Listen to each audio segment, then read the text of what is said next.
Ha habido momentos en que sus lágrimas fueron la única voz que logró criar al cielo. ¿Alguna vez has sentido que cuando el mundo no entendía tu angustia, solo Dios podría ser tu refugio seguro?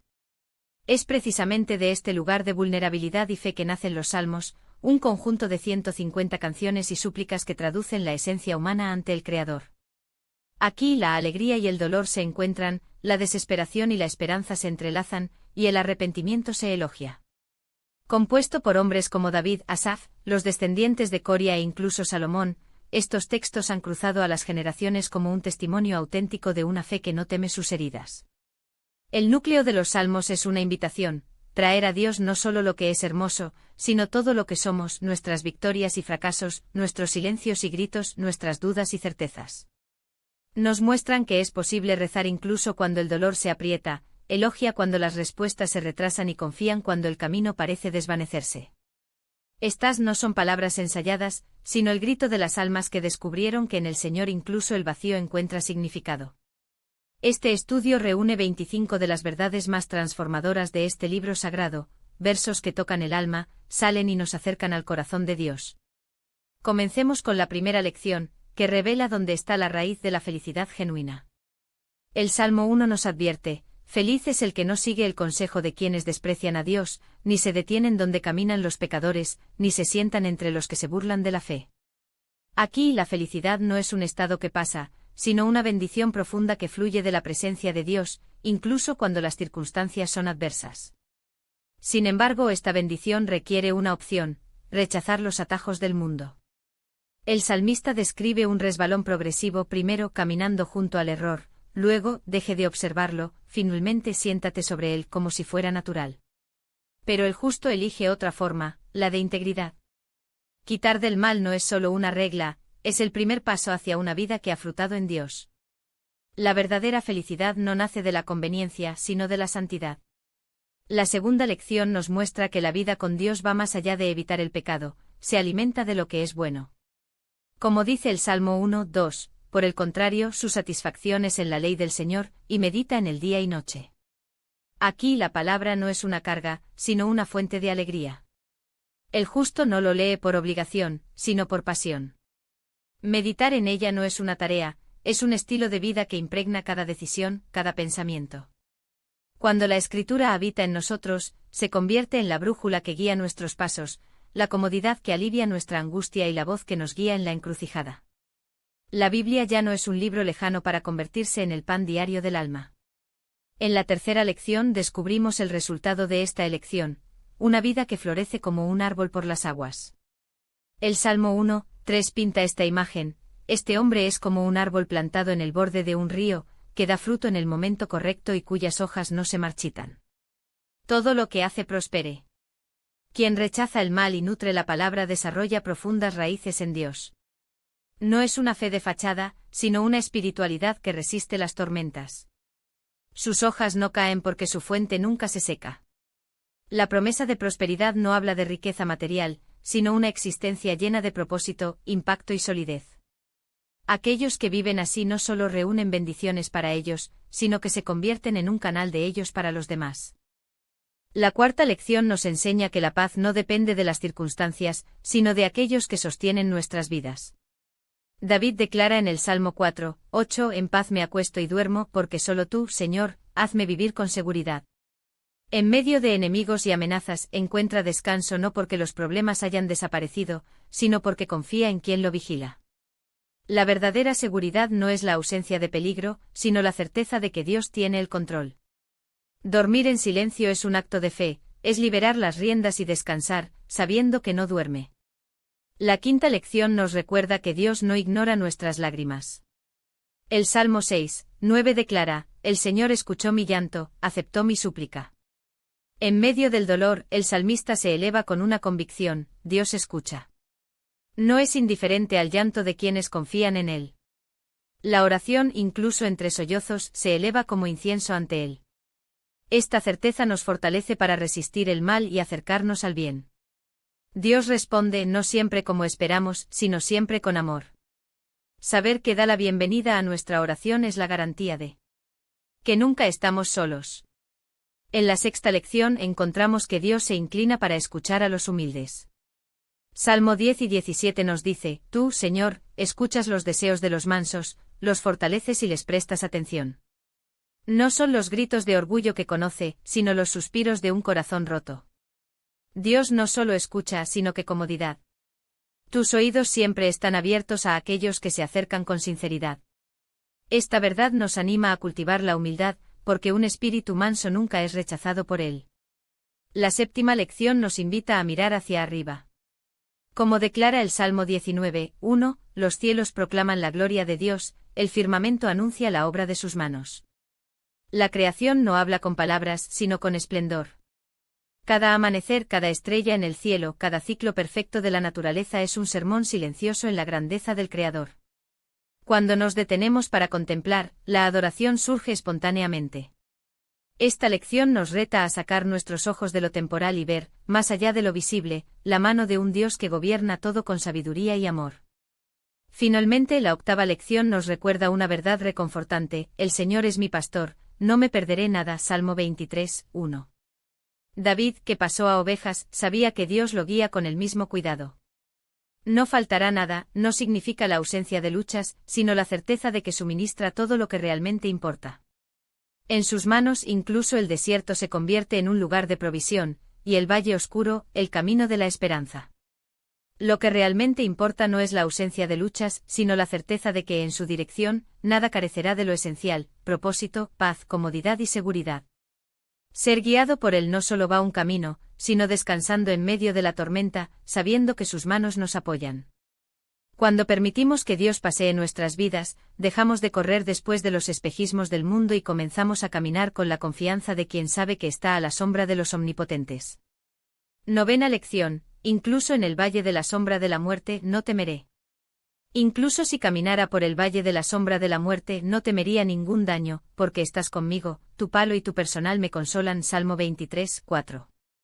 Esta no es una invitación a la negación del dolor, sino una declaración de coraje sobrenatural en los momentos más oscuros. El valle de la sombra de la muerte no es una metáfora poética, es el luto el que corta el alma, la enfermedad que rompe, la traición, la incertidumbre que paraliza. David no promete que evitaremos el valle, sino que lo cruzaremos sin miedo, porque el que ganó las caminatas de la muerte a nuestro lado. El palo y el personal no son accesorios, estos son instrumentos de un pastor que protege, corrige y guía.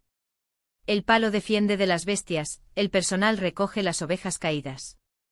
Este es Dios, no solo nos acompaña, sino que actúa a nuestro favor, incluso cuando no vemos. Esta lección es un antídoto contra la desesperación. La presencia de Dios transforma el valle en un lugar de revelación, miedo en la fe y la oscuridad en la oportunidad de experimentar su comodidad. Décima lección: el Señor es luz, salvación y fuerza, el miedo pierde su poder. El Señor es mi luz y mi salvación, ¿de quién me temo? Es el Señor la fortaleza de mi vida, ¿de quién estaré aterrorizado? Salmo 27:1. David no escribe estas palabras de un trono, sino de un campo de batalla, rodeado de enemigos. Su seguridad no estaba en las paredes de una ciudad, sino en la naturaleza de su Dios. Luz que disipa la oscuridad de la confusión, salvación que rescata a la angustia, fuerza que sostiene cuando el nuestro falla. El miedo es un tirano que se alimenta de la incertidumbre, pero cuando conocemos a quien sostiene el futuro, el miedo pierde su autoridad. No es la ausencia de amenazas lo que nos da paz, sino la certeza de que es mayor que cualquier amenaza. Esta es la confianza de los justos, incluso en tiempos de guerra, el alma sigue siendo firme en el Dios que ilumina, salva y fortalece. Décima lección: el llanto puede durar una noche, pero la alegría viene por la mañana. Porque su ira dura solo un momento, pero su favor dura toda la vida. El llanto puede durar una noche, pero la alegría llega por la mañana. Salmo 35. Hay dolores que parecen eternos mientras duran, la pérdida que no se llena, la decepción que no se borra, la noche que no termina. Pero este versículo es una promesa registrada en el tiempo: ningún dolor tiene la última palabra. La noche aquí no es solo un periodo de oscuridad, sino un símbolo de los momentos en que el alma se dobla bajo el peso de la angustia. Sin embargo, Dios se especializa en convertir las noches llorosas por las mañanas de la esperanza. Tu ira, cuando permite el disco. Y Plina, es breve y decidido, su favor, sin embargo, es eterno y lleno de vida. Restaura lo que se rompió, cura lo que se lesionó y renueva lo que parecía perdido. Aunque hoy no aparece el sol, este versículo nos garantiza, mañana pertenece a Dios, y ya está preparando su luz. 10ª lección, Dios se acerca a los corazones rotos. Cerca del Señor de aquellos que tienen un corazón roto y salvan a los de un espíritu contrito. Salmo 34, 18. Esta no es una invitación a la autosuficiencia, sino un abrazo divino para los heridos. Dios no desprecia las lágrimas ni rechaza a los que se sienten débiles. Por el contrario, se inclina cerca de aquellos que en lugar de enmascarar el dolor, lo presentan con humildad. Ser contrito no es sinónimo de derrota, sino de sabiduría espiritual, reconociendo que solo, no tenemos respuestas, sino que Dios es nuestra respuesta. Es en este lugar de descanso, donde el orgullo no tiene tiempo, que revela su presencia más poderosa. Esta promesa nos libera de la necesidad de estar bien para ser escuchados. Podemos venir como estamos, rotos, cansados, lo siento, y sin embargo, somos recibidos con amor que salva y gracia que restaura. Aquí la promesa no es solo de perdón superficial, sino de una restauración que penetra en las raíces del alma. Dios no se contenta con cubrir nuestras heridas con un vendaje, las convierte en cicatrices que cuentan historias de gracia. Salmo 56, 8 no es un registro frío de lágrimas, sino un jamón divino donde cada gota de dolor se recoge con cariño de quien sabe que algún día estas lágrimas regarán el terreno de un mayor propósito. Imagínese, el creador del universo se inclina para contar sus vacantes, como un padre que mantiene los dibujos garabateados de su hijo. No hay dolor demasiado pequeño para su atención, no hay sufrimiento tan escondido que escape a su libro. Esta no es una mera observación, es compromiso. Cuando nadie más entiende el peso que llevamos, no solo lo ve, sino que registra, porque cada lágrima tiene un lugar en su historia de redención. Y si el dolor nos enseña a depender, la brevedad de la vida nos enseña a vivir. Enséñanos a contar nuestros días. Salmo 90, 12, no es una invitación a la prisa, sino a la profundidad. Moisés, que ha visto a generaciones enteras perecer en el desierto, requiere algo más valioso que más años, un corazón que sabe cómo distinguir lo efímero de lo eterno. Decir los días es sopesar cada opción en el equilibrio de la eternidad, no vivir obsesionados con el final, sino invertir en lo que trasciende el final. La sabiduría no está en los días acumulados, sino en llenarlos con lo que hace eco más allá de ellos, amor que construye, fe que sostiene, obediencia a ese honor. Cuando nos damos cuenta de que la vida es un aliento, no lo desperdiciamos en las sombras y la buscamos donde la luz nunca se apaga. Pero ¿dónde encontrar este refugio cuando llegan las tormentas? Salmo 91, 1 no apunta a un escondite geográfico, sino para una postura, habitar a la sombra de los omnipotentes. No es una visita de fin de semana a la espiritualidad, sino una dirección permanente donde descansa el alma, no por la ausencia de batallas, sino por la certeza de los que los gobiernan. La sombra de Dios no es un lugar de escape, sino de fortalecimiento, donde el calor de la prueba no nos consume, porque Él mismo es nuestro escudo. Allí no se niega el miedo, sino que se supera por la presencia de aquel que ya ha ganado. Y cuando el alma aprende a descansar en este escondite, incluso las guerras se convierten en oportunidades para ver su fidelidad en acción. Y es de esta intimidad que surge la adoración más pura. Bendice, oh alma, al Señor. Salmo 103, 1, no es una invitación condicional, es una orden que David se da a sí mismo, ya que tal vez el alma necesita ser recordada de su vocación eterna, la alabanza. No cuando las circunstancias son favorables, sino especialmente cuando no lo son. Porque adorar no es negar la realidad, sino redefinirla a la luz de quién es Dios. Cuando todos dentro de nosotros requieren desesperación, la adoración nos actúa de hecho, es bueno, incluso cuando la vida no parece ser. Y en este acto de rendición total, mente, emociones, cuerpo y espíritu, encontramos que la adoración no es un escape, sino un arma que desarma al enemigo y fortalece al creyente. ¿Y cuál es la naturaleza de este Dios a quien nos rinde? El de un padre que no solo tiene compasión sino es compasión. Como un padre se sacude de sus hijos. Salmo 103, 13, revela a un Dios que no trata con la frialdad de un juez lejano, sino con la ternura de aquellos que conocen nuestra fragilidad y aún nos abraza. Tu miedo no es el miedo que paraliza, pero el respeto que se libera, porque aquellos que le temen descubren que no regresa con castigo, sino con misericordia. Esta es la seguridad que nos permite caer y subir, cometer errores y restaurar. No estamos huérfanos a merced del azar, sino niños bajo los ojos de un Padre cuyos planes para nosotros siempre son de esperanza. Cuando el viaje se vuelve empinado y las colinas por delante parecen insuperables, el Salmo 121, 1 a 2 nos enseña a reajustar el enfoque. ¿De dónde me ayudará? No es una pregunta sin respuesta, sino un punto de partida para la fe. El salmista no niega la magnitud de los obstáculos, simplemente levanta los ojos por encima de ellos.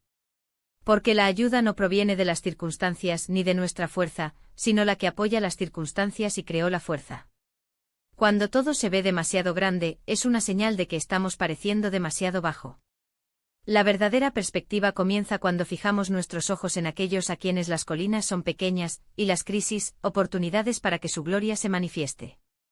Y si las dudas todavía cuelgan sobre su fidelidad, el Salmo 136 se repite como un martillo sagrado, su misericordia dura para siempre. No es un coro vacío, sino una base inquebrantable. La bondad de Dios no es una fase pasajera, ni un humor inestable, es la esencia de alguien quien no cambia. Cuando todo se desmorona, esta verdad permanece, es bueno, ayer, hoy y eternamente. Y si tu misericordia no tiene fin, nuestro elogio tampoco puede tener medidas. Porque adorar no responde a tu amabilidad, es confiar en ella, incluso cuando no lo vemos. Y esta confianza es el suelo donde la fe se vuelve inquebrantable. Pero aquí está el misterio más profundo, este Dios que conoce la cantidad de estrellas te conoce dentro. Me has probado y me conoces. Salmo 139, 1, no es una invasión de la privacidad, sino una invitación a la autenticidad. No solo ve sus defectos, sino que los cubre con su amor. No solo conoce sus miedos, sino que los convierte en coraje. Esta encuesta divina no nos expone a avergonzarnos, sino para liberarse de la necesidad de fingir. Porque antes que Él, no hay máscaras que se resistan, y no hay un amor más seguro que el que nos ama incluso sabiendo quiénes somos. Los salmos no son solo poemas, son espejos que reflejan nuestra alma y ventanas que revelan el corazón de Dios. Nos enseñan que la fe no es la ausencia de duda, sino el coraje de llevarlos a Él. Esa adoración no requiere perfección sino sinceridad. Que el silencio de Dios no es el abandono, sino la preparación para algo mayor. Y que después de todo, la palabra que queda es esta: Él está con nosotros no como un espectador, sino como autor de nuestra historia, escribiendo cada capítulo con pintura de gracia y papel de la eternidad. Que estos salmos se vuelvan más que leer, que son el ritmo de tu alma. Que en las noches sin respuesta, repites, mi ayuda proviene del Señor. Que en los días de la victoria, su boca cantando, bendice, oh alma mía. Y que en cada paso la palabra es su lámpara, no solo iluminando el camino, sino que quema la oscuridad frente a ti.